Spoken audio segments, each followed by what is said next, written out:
दी transformation episode 1 Hindi कहानी। रात का समय था। मुंबई की चमकती रोशनी के बीच एक अंधेरी गली में एक दुबला पतला आदमी घबराया हुआ भाग रहा था। उसकी सांसें तेज थीं और पसीने की बूंदें उसके माथे से टपक रही थीं। उसका नाम अर्जुन था, एक आम आदमी जो एक असाधारण बदलाव से गुजरने वाला था। अर्जुन एक साधारण नौकरी करता था, लेकिन उसकी जिंदगी में एक खालीपन था। हर दिन ऑफिस जाना, बॉस की डांट सुनना, ट्रैफिक में फंसना, बस यही उसकी दुनिया थी। पर आज कुछ अलग था। आज उसकी जिंदगी हमेशा के लिए बदलने वाली थी। उस शाम जब वह ऑफिस से घर लौट रहा था, तो उसने एक अजीब बूढ़े आदमी को सड़क के किनारे बैठे देखा। उसके पास एक पुरानी किताब थी, जिसके पन्ने हवा में सरसराहट कर रहे थे। अर्जुन को ऐसा लगा जैसे वह आदमी उसी का इंतजार कर रहा था। अर्जुन, बूढ़े ने धीमी आवाज में कहा। अर्जुन चौंका। आप मुझे कैसे जानते हैं?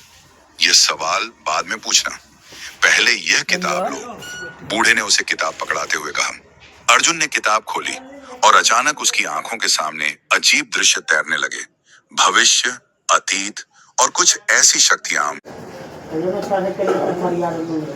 उस शाम जब वह ऑफिस से घर लौट रहा था, तो उसने एक अजीब बूढ़े आदमी को सड़क के किनारे बैठे देखा। उसके पास एक पुरानी किताब थी, जिसके पन्ने हवा में सरसराहट कर रहे थे। अर्जुन को ऐसा लगा जैसे वह आदमी उसी का इंतजार कर रहा था। अर्जुन, बूढ़े ने धीमी आवाज में कहा। अर्जुन चौंका। आप मुझे कैसे जानते हैं? यह सवाल बाद में पूछना, पहले यह किताब लो। बूढ़े ने उसे किताब पकड़ाते हुए कहा। अर्जुन ने किताब खोली और अचानक उसकी आंखों के सामने अजीब दृश्य तैरने लगे। भविष्य, अतीत और कुछ ऐसी शक्तियां जिनके बारे में उसने कभी सोचा भी नहीं था। अर्जुन के शरीर में एक अजीब सी ऊर्जा महसूस होने लगी। उसका दिमाग तेजी से काम करने लगा और उसे महसूस हुआ कि वह दुनिया को अलग तरह से देखने लगा है।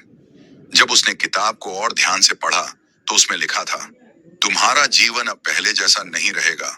यह शक्ति तुम्हें बदल देगी। पर सवाल यह है, क्या तुम इस बदलाव के लिए तैयार हो?